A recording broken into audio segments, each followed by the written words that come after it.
इसको किस तरीके से देख रही है समाजवादी पार्टी?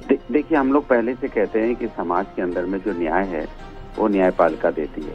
बुलडोजर कभी न्याय का प्रतीक नहीं हो सकता है, लेकिन लगातार सरकार जिस तरह से बुलडोजर की कार्रवाई कर रही थी, हाँ, वही बात जो हम लोग कह रहे थे, अगर कोई व्यक्ति दोषी है तो उस पर कार्रवाई होनी चाहिए। उसमें उसके बच्चों की क्या गलती है, उनकी पत्नी की क्या गलती है, उसके बूढ़े माँ बाप की क्या गलती है कि आप उसका घर गिरा देते हैं, सबको रोड पे लेके आ जाते हैं।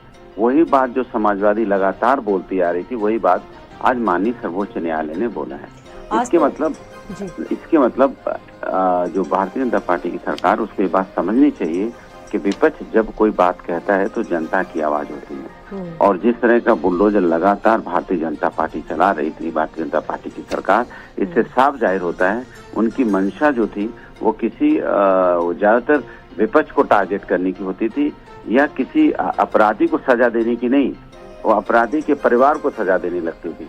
तो ये कहाँ का न्याय बताइए आप? किसी सर्वोच्च न्यायालय ने वही कहा जो हम लोग लगातार कहते आ रहे थे।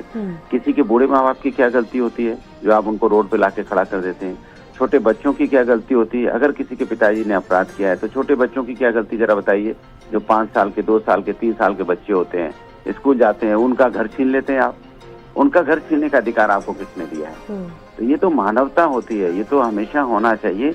इसलिए मैं तो यही कहूंगा कि अभी सरकार को समझना चाहिए कि आप अब तक अन्याय कर रहे थे, अब इस अन्याय पे सरकार क्या बोलेगी। तो ये जो फैसला सुप्रीम कोर्ट की तरफ से सुनाया गया है, क्योंकि आप लोग भी फैसले पर लगातार अनुराग जी नजर रखे हुए थे, समाजवादी पार्टी काफी खुश होगी, काफी उत्साहित होगी, क्योंकि आप लोगों ने पहले ही मांग की कि ऐसी कार्रवाई नहीं हो। लेकिन सरकार जो है, प्रदेश के सरकार के जो मंत्री हैं, ओम प्रकाश राजभर की भी प्रतिक्रिया आ रही थी। उनका कहना था कि हमने किस गरीब का मकान गिराया, जरा बताएं।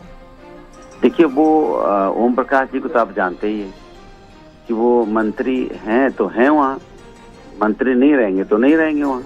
सवाल तो ये है ना, तो उनकी बात पे क्या यकीन करें? अभी हमारी तरफ से बोल रहे थे, अभी वो सरकार की चाय पीते हैं तो सरकार की तरफ से बोलते हैं। उनको कल हमारी चाय मिल जाएगी तो हमारी चाय की तरफ से बोले। वो तो चाय पे बात करते हैं ना हमेशा, सरकार की चाय के आदी हैं, तो उनकी बात पे आप विश्वास मत कीजिए।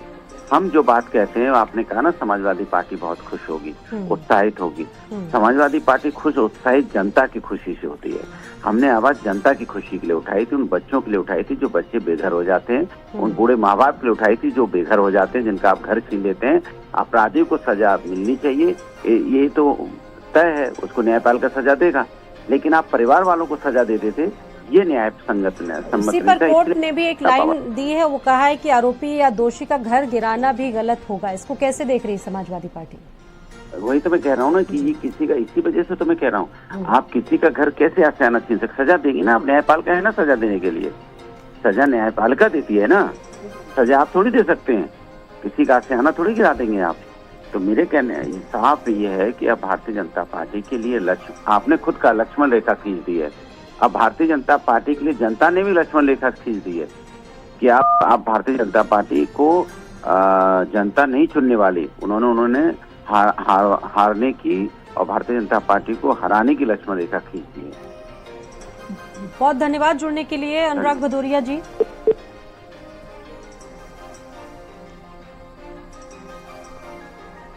हीरो वाजपेयी भी जुड़ चुके हैं इस वक्त भाजपा से, प्रवक्ता। हीरो वाजपेयी जी, बहुत स्वागत है आपका। सुप्रीम कोर्ट की तरफ से आज बुलडोजर एक्शन को लेकर जो फैसला आया, उस पर बीजेपी की क्या प्रतिक्रिया है? आप लोग इसको किस तरीके से देख रहे हैं? एक लाइन सेट कर दी गई है सुप्रीम कोर्ट की तरफ से और ये कहा जा रहा है कि अब जो बेलगामी होती थी